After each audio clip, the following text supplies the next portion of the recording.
So now Justin's PR team is facing horrific threats, and even worse, and tried to extort the family by kidnapping his daughter? This is awful, all because she got some bad press. This is shameful. Truly, truly shameful. Have you ever seen fame weaponized so violently it destroys reputations, sparks federal investigations, and sends an entire nonprofit empire into lockdown? Because that's exactly what's unraveling around Blake Lively and Justin Baldoni, a scandal so explosive it's no longer just tabloid gossip. It's a national threat. As the truth shows, she used her dragons to manipulate Justin at every turn. What began as a flirtatious joke on camera has detonated into firebombings, doxing, and a chilling FBI operation.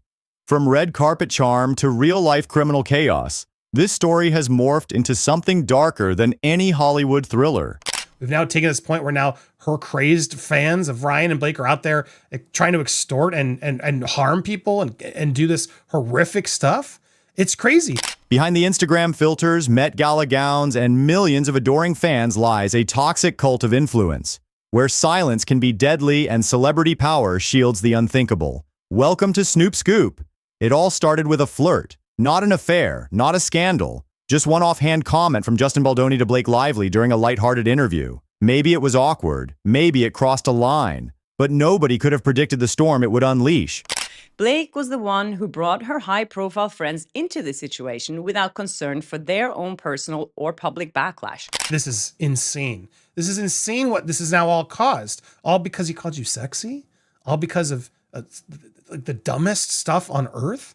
Because you got some bad press? Blake herself didn't directly comment, but her silence only fueled the flames. Her team leaned into the sympathy. The press ran with it. And within days, Justin's name was trending. For all the wrong reasons. That would have been bad enough. But this was only the beginning.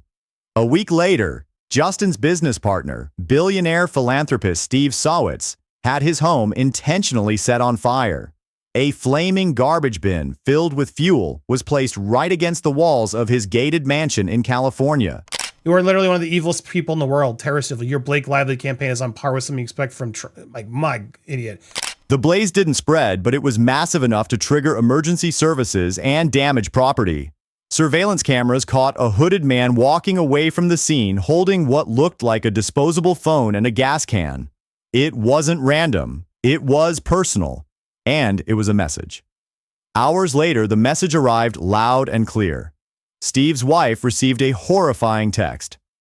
The next fire starts inside the house. TikTok. Attached to it were photographs of their 20-year-old daughter, her college, class, schedule, and her university housing details. Then another one on Thursday identifying her college and the address of her sorority house. Terrifying stuff. Okay, Miss Honor Roll, we all know you're at blank. You guys are not untouchable. You can upgrade your security all you want, and that still won't stop us. We are prepared to ruin all of your lives over a little bit of money. The next fire we start will be from the inside. Another message followed, this one more graphic and bone-chilling. When she's on the slab, where will it tickle you? The implication was terrifying, and it became clear. This wasn't just harassment. Doxed us. We heard about that too. That Blake's team just put all their addresses out for their homes because why not? Because she has no care in the world. Terrifying stuff. Even though she's always worrying about her safety, you put them all at risk. This was organized psychological warfare, targeting families and escalating with each breathless headline. Investigators rushed in. They tracked phone records, reviewed camera footage, and worked with cybercrime units. Eventually, the digital trail led them to Eduardo Aragon, a 37-year-old with no known employment, no stable address, and an online presence deeply embedded in obsessive fan culture. Eduardo wasn't just a deranged individual. He was part of a secret online Discord group called The Garden, filled with Blake Lively superfans convinced they were protecting her from predators, enemies, and anyone who dared question her image. What they were really doing was building a playbook for domestic terrorism. This private fan militia didn't just talk. They acted. Inside The Garden, members doxed multiple employees of Justin's Wayfarer Foundation, including interns, volunteers, and PR reps. They circulated addresses. They stalked spouses. One disturbing screenshot showed a user writing, "Torch the office," Make it look like karma. Another referenced Steve's daughter directly. She's in Econ 204 Tuesdays. Easy grab. Some of the members were teenagers, some were housewives, some were full-grown adults with jobs and lives. But all of them were under one delusion, that they were doing this for Blake. And where was Blake Lively in all of this? Completely silent. Not one word. While the lives of innocent people were upended, she was walking Met Gala carpets, posting filtered selfies, and pretending none of it was happening. Her fans saw her silence as strength. Her victims saw it as complicity. When reporters reached out to her team for statements, they were met with the same PR stonewalling. No comment due to ongoing legal matters. In the background, the chaos only intensified. Doxed us. We heard about that too, that Blake's team just put all their addresses out for their homes because why not? Because she has no care in the world. Terrifying stuff. Even though she's always worrying about her safety, you put them all at risk. Justin Baldoni's charity, the Wayfarer Foundation, was forced to shut down indefinitely. What had once been a respected nonprofit helping thousands of underprivileged families now became a target for online violence and real-life threats. Donors pulled out, sponsors backed away. Even volunteers feared for their safety. One assistant on the PR team, a single mother of two, had to flee her home after someone posted her child's daycare address online with the message, "Won't they miss you, mommy?" The foundation was obliterated, not by scandal, but by mob justice.